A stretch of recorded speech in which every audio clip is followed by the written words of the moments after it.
Salut, c'est Juju, bienvenue dans la cuisine de mon restaurant. Aujourd'hui, je vais vous montrer comment réaliser un beau pâté en croûte comme ça. Si tu découvres ma chaîne, n'hésite surtout pas, pense à t'abonner, activer la petite cloche, comme ça tu seras au courant dès qu'on met une nouvelle vidéo en ligne. Allez, au boulot. Et tout de suite, on va réaliser le tout début, la pâte. Alors, pour commencer, je vous mettrai tous les ingrédients dans la description, d'accord? Hop, on met 120 g de saindoux. Ça, pour en trouver, vous allez chez votre charcutier ou chez votre boucher. Vous lui demandez un petit peu de saindoux. Hop. On met ça à fondre, d'accord? La farine, 500 g de farine dans le batteur, 10 g de sel et 4 g de sucre. Une fois que notre mélange beurre saindoux il est fondu, on l'incorpore. On y va petit à petit au début. On en met un petit peu. On mélange bien déjà toute cette partie. Une fois que c'est bien mélangé, on ajoute 3 jaunes d'œufs. Et attention, on ralentit un petit peu et on ajoute 400 g de lait. Voilà, une fois que c'est bien mélangé, c'est bien homogène, on fait un beau petit pâton. On va le faire directement rectangle, ça nous facilitera la tâche après au moment de l'étaler. On l'emballe et maintenant on le met au frais comme ça vaut mieux le faire la veille. Au moins on a une pâte qui est bien reposée et qui sera facile à étaler. Seconde étape, la farce. Alors pour réaliser la farce, moi je la fais au couteau, un petit cube, ça fait un pâté un petit peu rustique, c'est plus joli à voir après à la découpe que de le passer directement au hachoir, ça serait beaucoup trop fin. Donc on prend du blanc de poulet, d'accord? On enlève la peau et on taille des petits cubes. Alors des petits cubes, là la régularité c'est pas bien grave. Et ensuite, 1,3 kg d'échine qu'on va tailler en cubes, pareil. Donc là, j'ai une échine qui est assez grasse. Si vous avez vraiment une échine trop maigre, vous pouvez rajouter à peu près 1 kg, là il y a 1,3 kg pour faire 300 g de poitrine bien grasse ou de gorge de porc. Et 1 kg d'échine, ça nous fera un super pâté. Mais là, vous voyez, j'ai pris la plus grasse que j'ai trouvée, elle était belle. J'ai dit, ça ira très bien, ça fera moins d'ingrédients pour la vidéo. Et bien entendu, si tu es passionné de cuisine et que tu apprécies cette vidéo, je t'invite à me mettre un petit pouce bleu, ça motive, ça fait vivre la chaîne. Maintenant, une fois qu'on a taillé toute notre viande, on va l'assaisonner. Alors il faudra 8 g de sucre, comme ça, qu'on peut mettre directement, 4 g de poivre,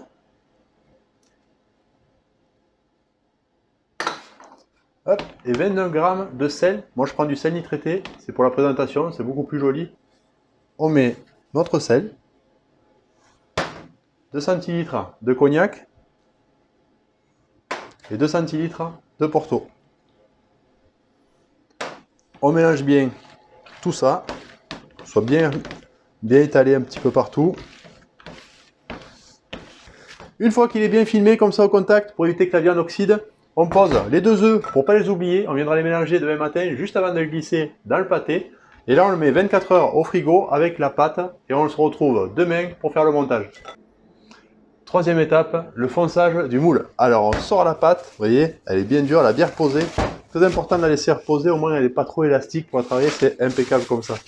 Et là, on va couper, on va dire, environ comme ça, pour pouvoir faire le dessus, le chapeau du pâté. Voilà, de parti, on en met un de côté, on fleure le plan de travail.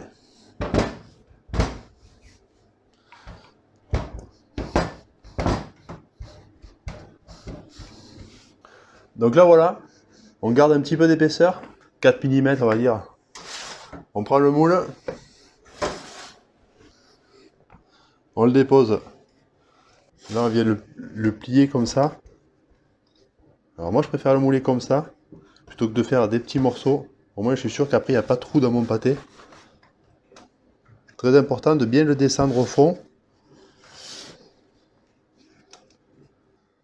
On coupe un peu de pâte. On fait un petit angle comme ça là. Et avec ça, plutôt que d'aller avec les doigts et les ongles, on risque de percer notre pâte. Vous voyez, on vient bien l'appuyer au fond comme ça. Ah, dedans. Et toutes les bordures.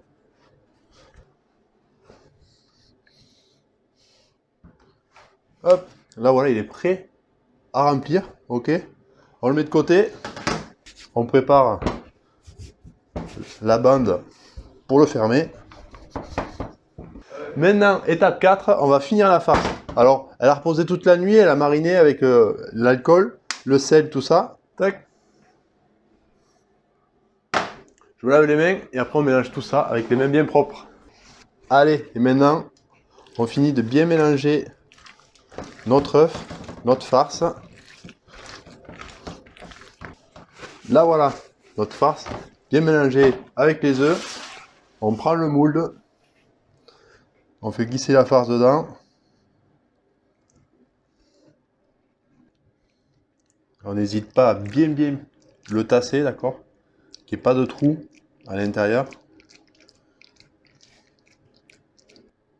Et là, maintenant, avec un pinceau légèrement imbibé, on va bien mouiller tout le tour du pâté.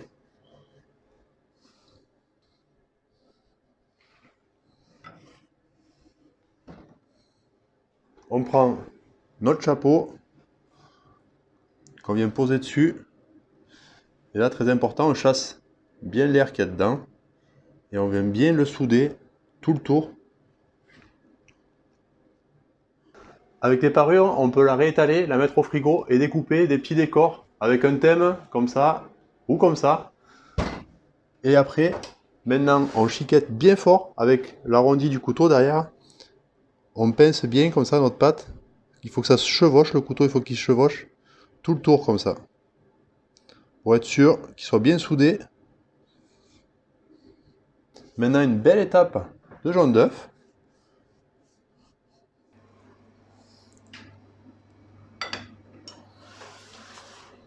Un couteau et on va faire des belles cheminées pour que l'humidité puisse s'échapper. Et là voilà, maintenant il est prêt à enfourner. On fait préchauffer le four à 200 degrés et après on enfourne 200 degrés pendant 25 minutes et à 180 degrés pendant 35 minutes tranquillement. Oh là là là là, on a embaumé toute la cuisine, ça sent incroyablement bon. Regardez-moi ça. Regardez-moi ce beau pâté, juste merveilleux petit pâté en croûte. On va se régaler. Tac. Là maintenant, on enlève tout le surplus du jus, on essaye de le sécher au maximum pour éviter que ça remouille trop notre pâte. Et on va le mettre au frais. Et après, on se retrouve pour couler la gelée dedans. Après une petite heure en cellule de refroidissement, on va couler la gelée. Donc la gelée, vous faites les proportions qui a marqué sur le pot, ou vous demandez à votre charcutier qui vous en donne 40 ou 50 grammes, et vous la faites après avec un demi-litre d'eau. Hop, on peut y mettre un petit peu d'alcool encore dans la gelée, du cognac ou un petit peu de porto. Ça apportera un petit peu plus de parfum. Hop, et on y va. Moi j'avais une petite pipette comme ça, c'est beaucoup plus facile. Et hop, on garnit, on y va. Alors on y va doucement, il faut laisser le temps à la gelée à descendre. Et là voilà, ça repart. Après, là on peut le laisser 24 heures au frigo, tranquillement comme ça. Et donc voilà, maintenant, t'as plus de secret pour les pâtés en croûte. J'espère que cette vidéo t'a plu. Si c'est le cas, pense à la liker, à la partager, à la commenter, à t'abonner en cliquant sur la petite tête qui est juste là. Je te dis à la semaine prochaine et à table, Juju.